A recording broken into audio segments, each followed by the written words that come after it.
নমস্কার। জয় শ্রীরাম। হিন্দু বিশ্ব টিভির পক্ষ থেকে আপনার কাছে আগ্রহ, আপনার দাদা সুন্দরবন জেলায় আপনি কি দায়িত্ব পালন করছেন একটু সবার কাছে তুলে ধরেন। জয় শ্রীরাম। আমি শ্রী পার্থনাইয়া। আমি বিশ্ব হিন্দু পরিষদ সুন্দরবন জেলা বজরং দল যে ট্রলি রয়েছে যুব শক্তি, সেই ট্রলির বজরং দলের আমি মিলন কেন্দ্র প্রমুখ। জয় ধন্যবাদ শ্রীরাম। দাদা। আচ্ছা, মিলন কেন্দ্রের যে হিন্দু সমাজে একটা সৎসঙ্গের মধ্যে পড়ে, সেই হ্যাঁ, মিলন কেন্দ্রের হিন্দু সমাজের জন্য কি কাজ করে? বেশ।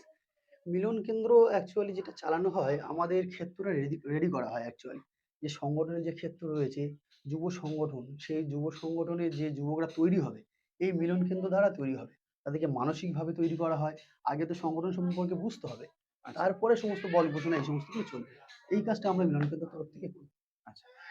মিলন কেন্দ্রের মাধ্যমে হিন্দু সমাজের যে একত্রীকরণ আপনি যে বলছেন, খুবই ভালো হ্যাঁ। কথা।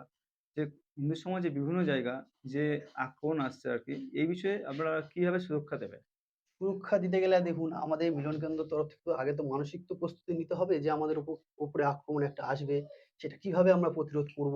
তার সিস্টেমও আছে। আচ্ছা, সেই সিস্টেমে আমাদের এগিয়ে যেতে হবে। এবার ধরুন আমাদের কোথাও সংগঠন নেই। আচ্ছা, সেইখানে গিয়ে আমাদের কি করতে হবে? তাহলে সংগঠন নেই আমাদের মানে, তারা তো আমাদের সঙ্গে তো যোগাযোগ রাখতে হবে বা আমরা গিয়ে যোগাযোগ রাখবো যে কোথাও এরকম সংগঠন নেই। এগুলো সব আমাদের যোগাযোগে রয়েছে। আচ্ছা, এটাই আমাদের সাংগঠনিক যে পদ্ধতি রয়েছে, সংগঠনের লোকজন ছেলেপুলে আমরা সমস্ত গিয়ে বজরং দল গিয়ে সেই বিষয়টা আমরা দেখে নেব। আচ্ছা। হিন্দু সমাজের যে চারিদিকে সুরক্ষা দিয়ে বললেন খুবই ভালো কথা এবং ধর্মের যে যুবকদের মিলন কেন্দ্রের মাধ্যমে কতটা এগিয়ে নিয়ে যাবেন, কিভাবে নিয়ে যাবেন একটু বিস্তারিত আলোচনা করুন। আচ্ছা, বেশ। যুবকদের দেখুন, আমাদের বজরং দল মূল ৩ টে জিনিসের উপরে কাজ করে। একটা সেবা, সুরক্ষা ও সংস্কার। সেবা সমাজের মধ্যে আমরা নানানভাবে করে থাকি। আচ্ছা, যেভাবে আমরা বিভিন্ন রকমভাবে আমরা হিতচিন্তক বলে একটা কার্যক্রম করি। সেখানে আমরা সেবা করে থাকি এবং আমাদের যে সেবা সুরক্ষা যেটা, মানে সেবা সপ্তাহ, আচ্ছা, সেবা সপ্তাহ পালন করি। সেখানে আমরা সমাজের বিভিন্ন রকমের মানে কোনো একটা মঠ মন্দির বলুন, হাসপাতাল বলুন, সেগুলোকে আমরা পরিষ্কার করি। করে এইভাবে আমরা সমাজের সেবা করে থাকি। সংস্কার, সবথেকে যে বড় জিনিসটা হচ্ছে যে যুবকরা সংস্কার না হলে কিন্তু তারা সমাজে কোনো কাজে লাগবে না। তো আমাদের যে জমি, সেটা সংস্কার না করলে ভালো ফল হবে না। তো সেইভাবে আমরা কিন্তু মানসিক এবং দৈহিকভাবে আমরা শারীরিক দিক থেকে আমরা আগ্রাতে নিয়ে যাই। নিয়ে গিয়ে তাদেরকে সংস্কারের চেষ্টা করি। সেবা, সংস্কার এবং সুরক্ষা, যেটা সবথেকে আরো একটা ইম্পোর্টেন্ট জিনিস সুরক্ষা। আমরা প্রতিনিয়ত আমরা ২৪ ঘন্টা হিন্দু সমাজের পাশে থাকি। রাত ১২টা পর্যন্ত যদি কল আসে তাও পর্যন্ত আমরা দ্বিধাগ্রস্ত না করে তাদের কল ধরি আমরা। ধরে কি সমস্যা হয়েছে সেই সমস্যার সমাধানের চেষ্টা করি আমরা। আচ্ছা, খুবই ভালো কথা। ধন্যবাদ। আর ইউনিভার্সিটি থেকে আরেকটা আগ্রহ যে এডুকেশন জেহাদ চলছে আরকি। হ্যাঁ। এই এডুকেশন জেহাদ সম্পর্কে আপনি কি বলবেন দাদা? একটা খুব ভালো প্রশ্ন। এই জিনিসটা এখন আমাদের সমাজের মধ্যে আসছে না।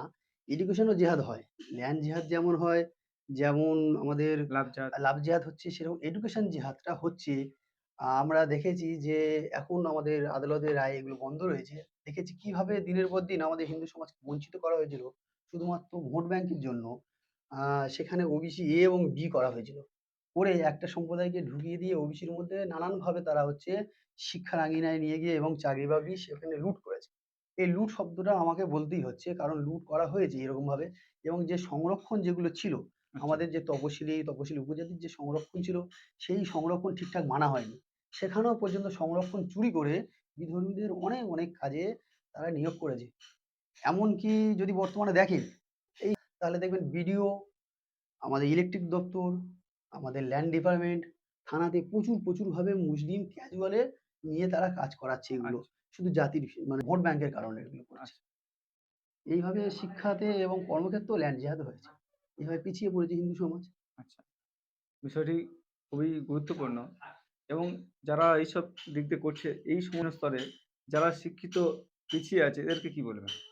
দেখুন, তাদেরকে জাগ্রত হতে হবে। তাদেরকে যে ঠকানো হচ্ছে, কিভাবে যে তারা ঠকছে, এটা তাদের জানতে হবে।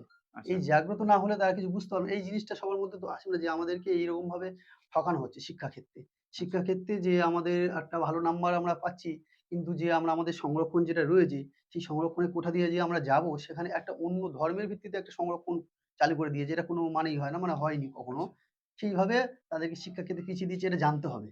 জানতে হবে, সংগঠনের সঙ্গে যুক্ত হয়ে, এবং আমাদের কিন্তু কেউ কিছু করে দেবে না। আচ্ছা, আমাদের লড়ে নিতে হবে। বজরং দল যেটা অবশ্যই। জিনিস বলে যে আমাদের লড়াই করে আমাদের নিতে হবে এগুলো। আচ্ছা, ধন্যবাদ। আপনি এই মিলন কেন্দ্রের দায়িত্বে আছেন যে সুন্দরবন জেলার যদি আপনার রায় দরকার থাকে হিন্দু সমাজের জন্য আপনার নাম্বারটা একটু দাদা হিন্দু বিশ্ব টিভির সামনে তুলে ধরুন। ঠিক আছে?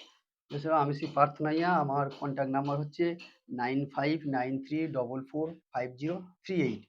যেকোনো সমস্যা হলে আমাকে কল করতে পারেন। ধন্যবাদ দাদা। জয় শ্রীরাম। জয় শ্রীরাম।